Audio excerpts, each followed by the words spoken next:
Hi welcome back to my channel unified. আমি যেরকম আগের ভিডিওটিতে বলেছিলাম যে আমি বেশ কিছু প্রোডাক্টের এক্সপেরিমেন্টাল ভিডিও এই চ্যানেলে আনবো, সো এটা হলো তেমনই একটা ভিডিও। এই ভিডিওটি বানাতে গিয়েও আমি বেশ কিছু সমস্যার সম্মুখীন হই, তবে আগের ভিডিওটির মতন নয়, কারণ এই ভিডিওটিতে আমি ইনভেস্ট করে ফেলেছি আমি একটা লাইট, যেটা আমি কিনে রিভিউ করেছি আগের ভিডিওটিতে। আপনারা যদি না দেখে থাকেন তাহলে নিচে ডিসক্রিপশন বক্সে আমি লিঙ্ক দিয়ে দেবো, সেখান থেকে গিয়ে লাইটটি রিভিউ দেখতে পারেন। এবং তার সাথে আমি কিনে ফেলেছি একটা রোটেটিং টেবিল, কারণ আগের ভিডিওটিতে আপনারা দেখেছিলেন যে আমি হ্যান্ডমেড রোটেটিং টেবিল বানিয়েছিলাম এবং তার উপরে ক্যানটা রেখে কীভাবে আমি ঘুরিয়েছিলাম। কোন ভুলগুলো আপনারা করবেন না যেগুলো আমি করেছি, এবং আমার এই ভিডিওটির ক্ষেত্রে আমি সেই সমস্ত ফুটেজ আমি এডিটে রাখতে পারিনি, সো সেগুলো আপনাদের সামনে তুলে ধরবো, যাতে করে আপনাদের ভিডিও করার সময় যেন কোনো রকম এই ধরনের সমস্যার সম্মুখীন না হয়, আপনারা একটা পারফেক্ট এই ধরনের ভিডিও বানাতে পারেন। তো চলুন দেখে নেওয়া যাক সবার প্রথম ফুটেজটি। এই ফুটেজটা কিন্তু দুটো ফুটেজের কম্বাইন্ড। সো একটা ফুটেজের জন্য আমার দরকার ছিল একটা গোটা ভুট্টা, মানে ছোকলা সমেত, এবং আরেক সাইডের যেটা আরেকটা ফুটেজ নিয়েছি সেটা হচ্ছে গিয়ে একগুচ্ছ গম। কিন্তু এখানে একটা প্রবলেম হয়েছে, সো এক্ষেত্রে আমাকে হেল্প করেছে ভগবান। হে ভগবান, এইভাবেই ঠাকুরের কাছ থেকে আমি গমের শীষগুলো পাই। এটার জন্য আমাকে একটা কিছু দরকার, যেটার উপরে আমি এটা রাখতে পারবো ঠিক করে। এটা একটা হোমমেড আইডিয়া, ভারী কিছু লাগবে যাতে করে ভুট্টাটা পড়ে না যায়। এটা একটু যথেষ্ট ভারী আছে, তো এটাকে আমি একটু চাল দিয়ে ভরে নিলাম। পারফেক্ট।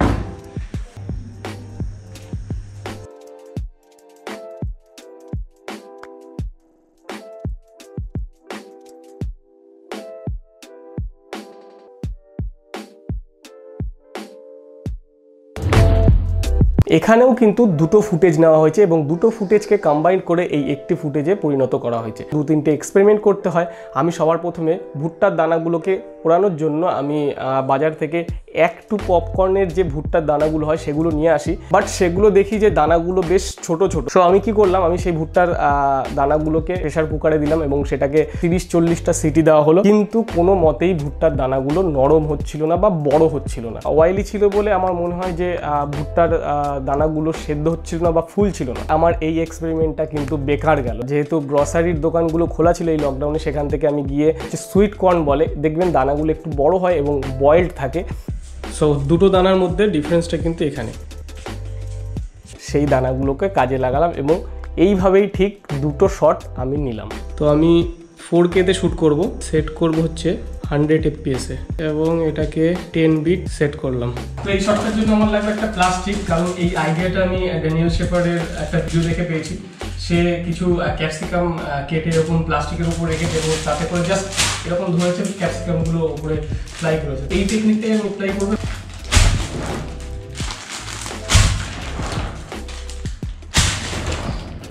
তো আশা করি পেয়ে গেছি।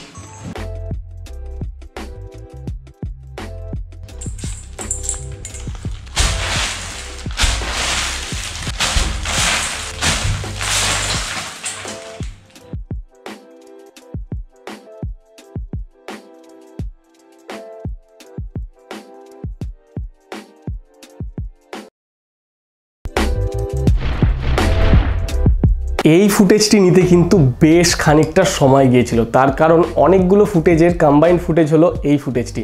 আপনারা দেখে বুঝতেই পারছেন যে গমটা রোটেট হচ্ছে, ভুট্টাটা রোটেট হচ্ছে, এবং আলাদা আলাদাভাবে আলাদা আলাদা অ্যাঙ্গেল থেকে আলাদা আলাদা গম, আলাদা আলাদা কর্ন, সেগুলোকে সুন্দর করে রোটেট করিয়ে কিন্তু এই ফুটেজটি নিয়েছি। তো এবার সেলাই করা সুচ নিয়েছি একটা, আর একটু চাল দিয়ে করতে হবে আমাকে। আলু দিয়ে আমি এটাকে ঠিক ব্যালেন্স করে দিলাম।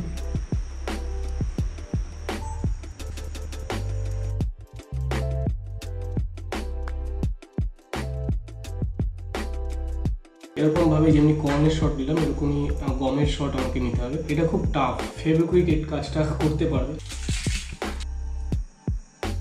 Yes, perfect. এইসব শটের ক্ষেত্রে মাইক্রো লেন্সের খুব প্রয়োজন হয়, বাট আমার কাছে নেই, সো আমি এটা দিয়েই ম্যানেজ করবো।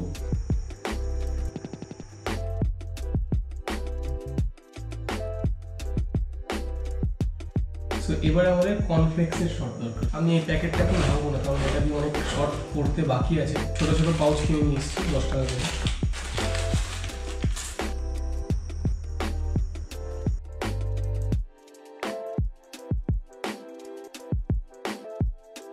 তারপর আমি আফটার এফেক্টসে প্রত্যেকটি গমের দানার যে নিচে সুই ছিল সেটাকে প্রত্যেকটি ফ্রেম বাই ফ্রেম রিমুভ করি। তারপরে যে ভুট্টার দানা ছিল তার নিচে যে সুই ছিল প্রত্যেকটি ফ্রেম বাই ফ্রেম রিমুভ করি এবং কর্নফ্লেক্সের যে নিচে সুইটা ছিল প্রত্যেকটি ফ্রেম বাই ফ্রেম রিমুভ করি। তাতে বেশ খানিকটা সময় লেগেছিল। তারপরে প্রিমিয়ার প্রোতে স্কেলিং করি এবং বিভিন্ন অ্যাঙ্গেল থেকে বিভিন্ন পজিশন করি এবং তারপরে ফায়ার এফেক্টস ইউজ করি।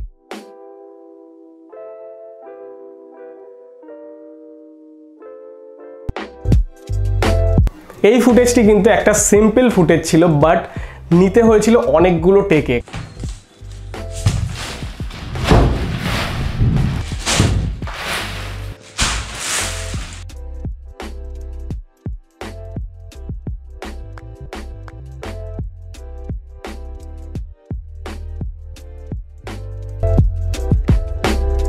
সো আমাদের প্রোডাক্ট ভিডিওর ক্ষেত্রে মনে রাখতে হবে যে আমাদের ব্র্যান্ডিংটাকে হাইলাইট করতে হবে। কর্নফ্লেক্সগুলো ওই ব্র্যান্ডের প্যাকে ঢুকছে এবং আমি ব্র্যান্ডিংটাকে দেখতে পাচ্ছি এবং বক্সটা যে রোটেট করতে করতে নিচে আসছে এবং কর্নফ্লেক্সগুলো ঢুকছে, তো আমাকে বক্সটাকে কিন্তু রোটেট করাতে হয়েছে। আমার এবার শুধু লাগবে একটা সরু কিছু সারফেস যেটার উপর আমি বক্সটা বসাতে পারি।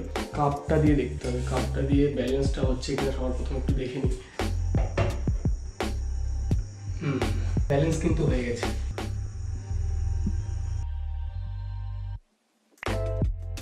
বক্সের ফুটেজ নেওয়ার পরে আমি বক্সটাকে মাস্কিং করি এবং এই কর্নফ্লেক্সটাকেও মাস্কিং করি, যাতে করে ঠিক বক্সের যে উপরের লেয়ারটা যাতে মনে হয় যে ওই লেয়ারে মানে বক্সের মধ্যেই ঢুকছে, তার জন্য কিন্তু আমার উপরের লেয়ারটাকে মাস্কিং করতে হয়েছে।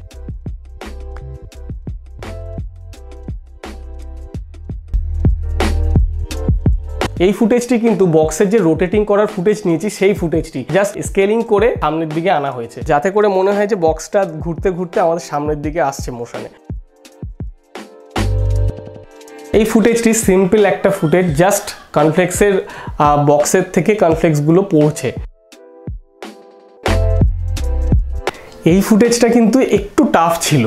এই ট্রাইপডটা থাকার কারণে আমার একটু হেল্প হয়েছে। ট্রাইপডটা যেহেতু এরকম হয় এবং টপ শটটা আমি নিতে পারি, এক্ষেত্রে আমি ম্যানুয়ালি ফোকাসিং সেট করি। ক্যামেরা এখানটায় ফোকাসিংটা এরকম পজিশনে সেট করেছি, যাতে কি না বাটিতেও ফোকাস না থাকে, বাটিটা একটা আবছা দেখায় এবং যে জিনিসটা পড়ছে সেইগুলো যেন পড়তে পড়তে প্রথমে হালকা দেখছি এবং যে ফোকাসিংটা যে জায়গায় সেট করা সেখানে যেন দুধটাকেও স্পষ্ট দেখতে পাই এবং কর্নফ্লেক্সগুলো পড়ছে সেখানটায় কর্নফ্লেক্সগুলোকে স্পষ্ট দেখতে পাই।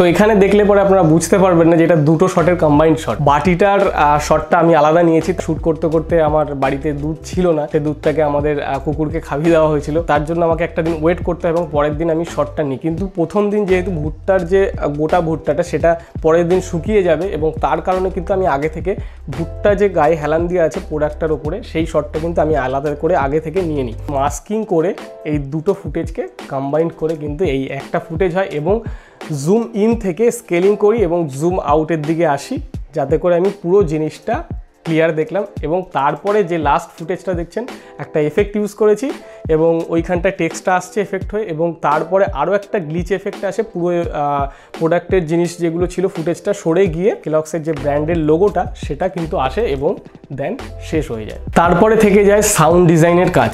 তো আগের যে ভিডিওটি আমি বানিয়েছিলাম যে কিংফিশারের, ওটাতে কিন্তু আমি আমার বন্ধুকে পেয়েছিলাম, বাট বারবার ফ্রিতে কাজ করানোটা আমার ভালো লাগে না। সো আমি তাই এই বন্ধুকে আর অ্যাপ্রোচ করিনি, কারণ বললে হয়তো করে দিত, বাট আমি চাই না যে ফ্রিতে কাউকে কাজ করাতে। সো আমার একটা মেন্টালিটিতে কোথাও আঘাত করে। সো আমি কাউকে না বলে আমি অডিও লাইব্রেরি থেকে কিছু ফুটেজ খুঁজে সেখান থেকে এই বিজিএমটি ইউজ করি এবং এফেক্টগুলো আমি আলাদা আলাদা জায়গা থেকে নিয়ে কালেক্ট করে কিন্তু এই এফেক্টগুলো বসাই। কেউ যদি ইনভেস্ট করতো বা কেউ আমাকে প্রোডাক্ট ভিডিওটি বানাতে আমাকে স্পন্সার করতো, তবে কিন্তু আমি কিন্তু সব বন্ধুদেরকে দিয়ে টাকা পয়সা দিয়ে কিন্তু আমি এই আরও ভালো সাউন্ড ডিজাইন করে আরও ভালো সাউন্ড এফেক্ট ইউজ করতে পারতাম। সো ফ্রিতে এইটুকুই। এবার দেখে নেওয়া যাক যে সাউন্ড ডিজাইন করার পরে কীরকম লাগছে।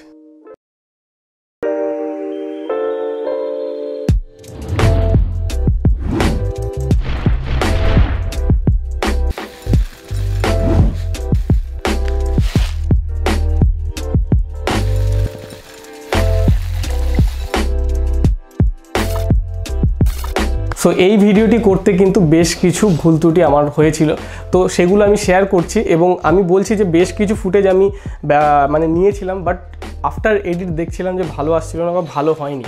এমন অনেক ফুটেজ রয়েছে যেগুলো কিনা আমি এই ভিডিওটিতে ইউজ করতে পারিনি। তো আপনারা এই জিনিসগুলো মাথায় রাখবেন, আপনারা এক্সট্রা কিছু ফুটেজ আপনারা নিয়ে রাখবেন এবং আগের ভিডিওটিতে যেমনি বলেছিলাম একটা স্টোরি বোর্ড তৈরি করে রাখতে। তো স্টোরি বোর্ড তৈরি করলে আপনার এই যে ফুটেজের যে ঘাটতি এটা আপনার কিন্তু হবে না। আমার যেহেতু এগুলো এক্সট্রা নিয়ে রেখেছিলাম বলে আমার কিন্তু এখানটায় ঘাটতিটা হয়নি। তো এবারে বলে দিই যে এই ভিডিওটিতে আমি কি ভুল করেছিলাম যেটা আপনারা করবেন না। তো এখানে যেটা 1 নম্বর ভুল ছিল আমার ব্যাকগ্রাউন্ডটা এক্ষেত্রে ডার্ক করা উচিত হয়নি। আমার মনে হয় কোথাও কালারফুল হলে আরও ভালো হতো। তো কালার পেপার যেহেতু ছিল না, তো আমাকে বাধ্যতামূলক ব্ল্যাক করতে হয়েছে এবং আমি ভেবেছিলাম যে ব্ল্যাকটাকে আফটার এফেক্টসে রিমুভ করে আমি ওটাকে যে কোনো কালার করতে পারি। বাট সেটা যখন করছিলাম কর্নফ্লেক্স এবং বাকি যে জিনিসগুলো ছিল তাতে যে শ্যাডোগুলো পড়ছিল ব্ল্যাক, তো ওই শ্যাডোগুলো কিন্তু ওই পেছনের ব্ল্যাকের সাথে নিয়ে নিচ্ছিলো এবং ওই কর্নফ্লেক্সের ব্ল্যাক শ্যাডোটাও কিন্তু অন্য কালারে পরিণত হচ্ছিল। তো এটা কিন্তু একটা প্রবলেম ছিল যেটা আমি প্রথমে ভেবেছিলাম পেরে যাবো, বাট পারিনি। তো এক্ষেত্রে আমার ব্লু ব্যাকগ্রাউন্ড বা গ্রিন ব্যাকগ্রাউন্ড দরকার ছিল। তো সেটাও যে প্রবলেমটা হতো সেটা হচ্ছে কি আমার জায়গাটা, তো সেই জায়গাটা যথেষ্ট ছিল না। তার জন্য আমি বলবো যে আপনারা যদি যথেষ্ট পরিমাণ জায়গা থাকে আপনাদের, তবে ব্লু ব্যাকগ্রাউন্ড বা গ্রিন ব্যাকগ্রাউন্ড ইউজ করুন। ব্যাকগ্রাউন্ডটা যেখানে দেবেন, ব্যাকগ্রাউন্ড যদি আমার এই পেছনটাতে হয়, আমাকে কিন্তু এইরকম পজিশানে এসে জিনিসটাকে শ্যুট করতে হবে, প্রোডাক্টটাকে এখানে রাখতে হবে, যাতে করে ব্যাকগ্রাউন্ডের যে কালারের এফেক্টটা সেটা যেন আমার প্রোডাক্টের উপরে না পড়ে এবং ব্যাকগ্রাউন্ডটাকেও একটু আলোটা প্রপার দেবেন, নাহলে পরে কিন্তু আপনি ব্যাকগ্রাউন্ডটাকে ওড়াতে পারবেন না। আফটার এফেক্টসে করুন বা প্রিমিয়ার প্রোতে করুন। আশা করি আপনাদের ভালো লেগেছে। যদি ভালো লেগে থাকে তাহলে প্লিজ সাবস্ক্রাইবটা করে নিন। আমি এত কষ্ট করে ভিডিও বানাচ্ছি, আমি বারবার কিন্তু নিচু হয়ে ঘামটা মুছছি, ঠিক আছে? আপনাদেরকে কাট করে রেখেছি সো কারণ এখানটায় ছোট প্যাসেজ, গরম প্রচণ্ড, পাখাও চালাতে পারছি না। যে সাইডে পাখা রয়েছে, আপনি সেট আপটা একটুখানি আমি দেখিয়ে দিই। এই হচ্ছে পজিশান, রেখেছি সব কিছুই, বাট ইউজ কিছুই করতে পারছি না। ঘরে এখানটা একটা রিফ্লেক্টর দিয়েছি, প্রত্যেকটা ফুটেজ বলছি আবার ঘাম মুছে উঠছি, তো আপনাদের জন্যই করছি। আপনাদের যদি এরকম কোনো প্রোডাক্ট ভিডিও বানানো থাকে বা আপনারা যদি মনে করেন যে এরকম কোনো প্রোডাক্ট ভিডিও বানাবেন, সেটা বানিয়ে কিন্তু অবশ্যই আমাকে পাঠাবেন। আমি দেখলে একটু খুশি হব যে আমার থেকে আপনারা কিছু শিখতে পেরেছেন, বা আপনারা যদি কিছু জিনিস অ্যাডভান্স বানিয়ে থাকেন যে আপনারা মনে হয় যে আমি সেই থেকে কিছু ইনপুট আমি নিতে পারি, সো সেইটাও প্লিজ করবেন আপনারা, যাতে করে আপনাদের কাছ থেকেও আমি শিখতে পারি। তো নিচে আমার ডিসক্রিপশন বক্সে মেইল আইডি দেওয়া রইলো, অথবা আপনি ইনস্টাগ্রামেও আমার সাথে কমিউনিকেট করতে পারেন। ইনস্টাগ্রামে আমি অ্যাক্টিভ থাকি, যথাযথ আপনাদের সাথে কমিউনিকেট করব। সো এই ভিডিওটি এই পর্যন্তই। আপনারা সবাই ভালো থাকবেন, সুস্থ থাকবেন এবং প্লিজ সাবস্ক্রাইব করুন।